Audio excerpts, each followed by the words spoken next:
1 ঘন্টার টাইপিং এর কাজ হবে মাত্র 2 মিনিটে। দেখেন, যদি কখনো এই ধরনের ডকুমেন্ট আপনাকে দেখে দেখে পুনরায় টাইপ করার প্রয়োজন পড়ে, তাহলে সেটা দেখে দেখে টাইপ করে সময় নষ্ট করার কোনো প্রয়োজন নেই। কারণ আমি আজকের ভিডিওতে এমন একটা সেটিংস দেখিয়ে দিব, যেটার মাধ্যমে আপনি জাস্ট 1 মিনিটে বা 2 মিনিটের ভিতরেই এই ডকুমেন্টটাকে টাইপ করে ফেলতে পারবেন। এতে আপনাদের সময়ও লস হবে না এবং আপনার কাজের গতি বাড়বে। যে কাস্টমারের কাজ করবেন সে কাস্টমারও খুশি হয়ে যাবে। তো চলুন আজকের প্রসেসটা দেখিয়ে দিচ্ছি। অবশ্যই তার জন্য আমাদের এই ইউটিউব চ্যানেলটিকে সাবস্ক্রাইব করে রাখবেন, আর যদি ফেসবুক পেজটিকে দেখে থাকেন তাহলে অবশ্যই পেজটিকে ফলো করে রাখবেন।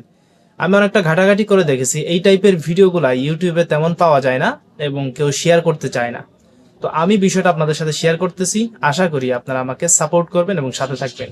তো চলুন এখন বাকি কাজকর্মগুলো আমরা কম্পিউটার স্ক্রিন থেকে দেখে নিচ্ছি। আমরা সবার প্রথমে ডকুমেন্টটাকে স্ক্যান করে কম্পিউটারে নিয়ে নিব।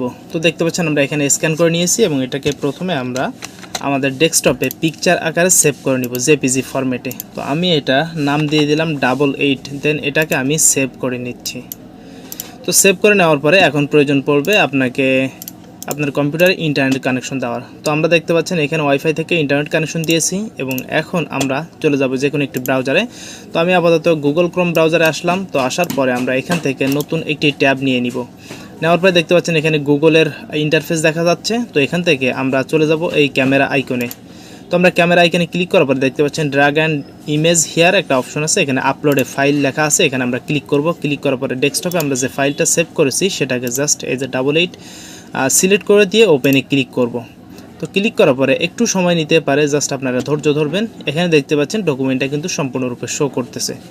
তো একটু সময় দিবেন। দেখতে পাচ্ছেন এইদিকে এখনও লোডিং হচ্ছে এবং সার্চিং হচ্ছে। এটা সার্চিংটা শেষ হওয়ার পরে এই যে সিলেক্ট টেক্সট নামের একটা লেখা আসছে। তো আমরা সিলেক্ট টেক্সটে ক্লিক করার পর দেখতে পাচ্ছেন সম্পূর্ণ লেখাটা কিন্তু এখানে সিলেক্ট হয়ে গেছে। তো সিলেক্ট হয়ে যাওয়ার পর আমরা জাস্ট নর্মালি এখান থেকে কপি বাটনের উপর একটা ক্লিক করব। তো এখন আমরা চলে যাব এমএস ওয়ার্ডে। যাওয়ার পরে এখান থেকে একটা নতুন পেজ ক্রিয়েট করলাম এবং পেজের ভিতরে আমরা লেখাটাকে প্রথমে এখানে জাস্ট আমরা পেস্ট করে দিলাম। এই দেখতে পাচ্ছেন সম্পূর্ণ লেখাটাকে আমরা পেস্ট করে দিয়েছি। তো এবার যে কাজটা করব, আমরা সম্পূর্ণ লেখাটাকে কন্ট্রোল এ দিয়ে সিলেক্ট করব এবং কন্ট্রোল সি দিয়ে আমরা লেখাটাকে জাস্ট কপি করে নিব। এখন আবারও চলে যাব অনলাইনে। যাওয়ার পরে আমরা এখান থেকে নিউ আরেকটি ট্যাব ওপেন করে নিলাম এবং এখানে আমরা টাইপ করব Unicode to Bijoy. Unicode to Bijoy লিখে আপনি যখন সার্চ করবেন তখন এই ধরনের কিছু ওয়েবসাইট আপনার সামনে আসবে। প্রথম যে ওয়েবসাইট আছে আপনি চাইলে সেটা দিয়ে কাজটা করে নিতে পারেন। তো আমরা আপাতত প্রথম ওয়েবসাইটে একটা ক্লিক করলাম। এখানে দেখতে পাচ্ছেন লেখাগুলো পেস্ট করার একটা অপশন দেখতে পাচ্ছেন, ইউনিকোড কিবোর্ডের লেখা এখানে পেস্ট করুন লেখা আছে। তো আমরা এই জায়গাতে জাস্ট সিম্পলি লেখাগুলোকে পেস্ট করে দিলাম, দেখতে পাচ্ছেন। তো দেওয়ার পরে একটু নিচের দিকে আসলে দেখতে পাচ্ছেন এখানে ইউনিকোড থেকে বিজয় এই লেখাটা আছে। তো আমি যদি এখানে ইউনিকোড থেকে বিজয় এটার উপর একটা ক্লিক করি, দেখতে পাচ্ছেন 1 সেকেন্ডেই কিন্তু আমার লেখাগুলো এখানে জাস্ট বিজয় ফরম্যাটে অর্থাৎ সুতোনিয়াম যে ফন্টে এটা মানে কনভার্ট হয়ে গেল। তো এখন আমরা যে কাজটা করব, এই সম্পূর্ণ লেখাটাকে আমরা প্রথমে সিলেক্ট করে নিব। তো সিলেক্ট করে নেওয়ার পরে আমি আবার কন্ট্রোল সি দিয়ে কপি করলাম এবং এখন আবার চলে যাব আমরা ওয়ার্ড পেজে। যাওয়ার পরে এই সম্পূর্ণ লেখাটাকে আমরা চাইলে ডিলিট করে দিতে পারি। দেন এখন আমরা নতুন করে এখানে লেখাটাকে জাস্ট পেস্ট করে দিলাম। দেখতে পাচ্ছেন এটা কিন্তু আমাদের সুতোনিয়াম যে ফন্ট থেকেই কিন্তু এখন রান করতেছে এবং আমি চাইলে এটা বিজয় 52 দিয়ে যে কোনো ধরনের মডিফাই করতে পারবো।